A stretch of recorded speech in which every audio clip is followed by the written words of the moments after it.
الا طلع لك الفيديو عارف راسك بلي راه عندك الزهر، حيت انا متاكد من غادي تسالي الفيديو غادي تبدل عندك النظره ديالك للحياه. وإلا خرجتي عارف راسك بلي ان وسائل التواصل الاجتماعي مسيطره لك على الدماغ ديالك وما مخليكش دير داكشي اللي بغيتي. يلا نبداو.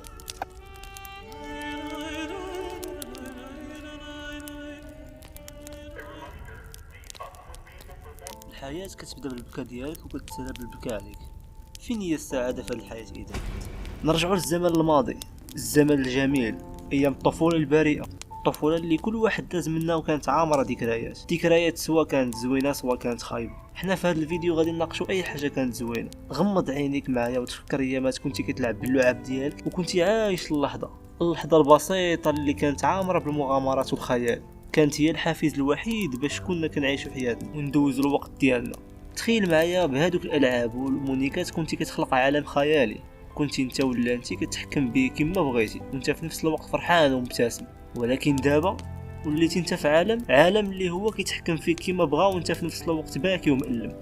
رجع معايا للواقع ديال دابا وفكر معايا مزيان. الطبيب ملي كيجي عنده المريض باش يشخص له الحاله ديالو باش يحاول يلقى له العلاج للمرض ديالو، شنو كيشوف في نظرك؟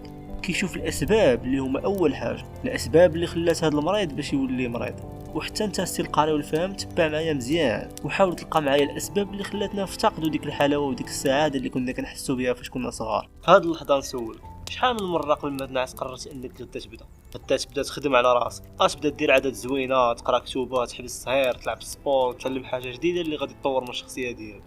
ولكن كاملين عارفين النهار الاخر شنو كيوقع فيه فاش كتفيق. معاك كتفيق كتهز التيلي، اجي نضرب غير شي طله في تيك توك، غير جوج فيديوهات ولا واحد باش نبدا النهار ديالي، حتى كتلقى راسك نهار كامل عطيتيه لواحد اخر فابور، واخا هكذاك عمرك تعلمتي من الدرس، حيت تبدا تولي في هذا البلان نهار على نهار.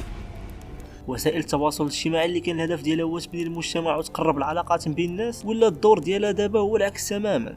بسببها ولينا كنعيشوا في حياه معقده وصعيبه وكتخلينا نحسوا بالضياع في هذا العالم المتصارع اللي كيدفعنا ديما للتغيير باستمرار.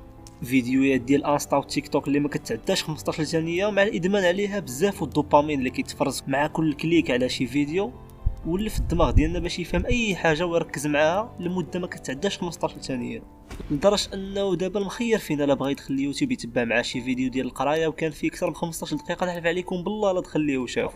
خلاصه فاش كتحل انت التيك توك مثلا وكتفرج فيديوهات قصيره 15 ثانيه 30 ثانيه حتى دقيقه ونص، عقلك كيتبرمج باش ما يوليش يركز اكثر من هذه المده. يولي يتبرمج على انه اي فيديو ولا اي محاضره اكثر من هذا الوقت راه ما كتستاهلش وقت. واش انت ولا انت فاهم هذه الخطوره ديال هذا الشيء؟ حنا كبشر التركيز عندنا هو اهم حاجه، حيت التركيز هو باش كنبنيو الحضارات. بلا تركيز ما غاديش يكون عندك انضباط نفسي، وبلا انضباط نفسي واستمراريه انت مستحيل دير شي حاجه في حياتك. ولا ما درتي حتى شي حاجه في حياتك غادي تشوف راسك شخص فاشل وما عنده حتى شي قيمه في هذه الحياه، وهذا الشيء غيزيد من نسبه الاكتئاب عندك، وهكا غتولي شخص ضعيف، شخص فاقد الامل براسو، شخص لا حول ولا قوه الا بالله.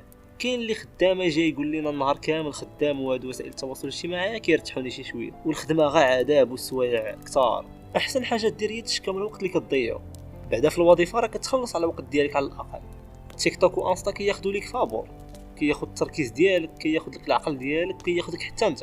من جهه اخرى القليل فينا اللي عارف باللي داك الاختلاف الفيديوهات القصيره اللي كتشوف بوحدو كافي باش يدمر دماغك ويقتل التفكير ديالك. مره فيديو مؤثر كتجيب لك البكيه، مره فيديو ديال الضحك كتبدا تموت بالضحك، مره فيديو ديال الكره كتعيش مع داك العالم، مره فيديو ديال التركيز، مره بزاف. هاد الفيديوهات ديال التفليه والهضره وهاد التغير الفجائي اللي كيوقع للدماغ ديالك السي البطال والسي البطاله راه هو السبب الرئيسي اللي كيخليك تقول كل مره وكل دقيقه علاش انا عكزان، علاش اي حاجه طلب مني شي واحد نديرها في الواقع نفسه بحال قال لي شد جبل وهرسو، علاش دابا وليت كنعجز نقول غير السلام لشي واحد صاحبي في الطريق، لدرجه انه الا شفتو جاي من بعيد كنبدل الطريق ديالي غير باش ما نقولش ليك السلام. واش كنا هكذا حنا قبل؟ واش ماشي فاش كنتي صغير كنتي واخا مهرس من رجليك كيجي عندك صاحبك كيقول لك واش تلعب كره كتنوض قافز انت هو الاول كتسبقوا من التيران؟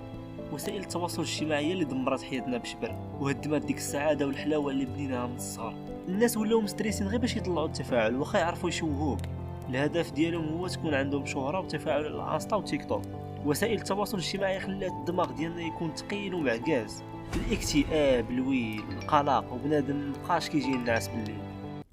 اجي بلاتي انت في هاد انستا ولا تيك توك مثلا شنو كدير فيهم كاع؟ كتفرج في التحديات ودوز نهار كامل كتشوف فيديوهات ديال الروتين اليومي ديال البنات اللي كيرجعوا من راسهم مجرد سلعه باش يربحوا على ظهرك التفاعل. كتبرع على الشمايت بالدوطاسيون حيت كياخذوا لك الوقت ديالك بلا حتى شي فائده ولا حتى شي مقابل. تعلم تخلي راسك ووقتك اولويه عندك، قدر راسك قدام الناس الاخرين.